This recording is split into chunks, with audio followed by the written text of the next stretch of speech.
வீரா channel அனைவரையும் அன்புடன் வரவேற்கிறது. இன்றைக்கி சமையல் ரெசிபீஸில் மாம்பழம் புளிசேரி தான் பார்க்க போகிறோம். முதல்ல 3 ஸ்பூன் தேங்காய் எண்ணெய் விட்டுக்கோங்க.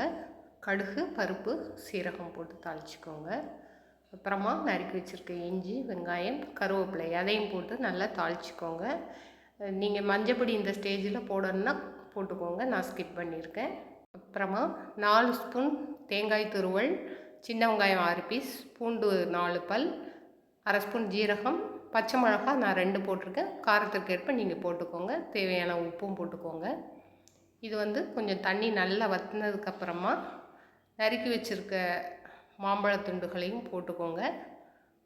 மாம்பழ துண்டு போட்டதுக்கப்புறமா இன்னும் கொஞ்சம் தண்ணி நல்லா வற்றினதுக்கப்புறமா தயிர் நல்லா 200 ml எடுத்து பீட் பண்ணி வச்சுருந்தேன், அதையும் ஊற்றிக்கிட்டேன். லைட்டாக சூடானோடனே ஆஃப் பண்ணிடுங்க. மல்லி இலை தூவி ரெடி பண்ணிக்கோங்க. நல்ல ருசியான புளிசேரி ரெடி ஆகிடுச்சு. வரும் வீடியோக்களில் இன்னும் லஞ்சுக்குரிய ரெசிபிஸ் நிறைய அப்லோட் ஆகும்.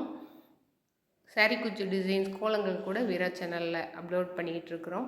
அதனால் வீரா சேனலை சப்ஸ்கிரைப் பண்ணிக்கோங்க. மறக்காமல் பக்கத்தில் இருக்க பெல் ஐக்கானை கிளிக் பண்ணிக்கோங்க. அப்போ தான் என்னோடய வீடியோஸ் வரும்போது நோட்டிஃபிகேஷன் ஆகும். தேங்க்யூ.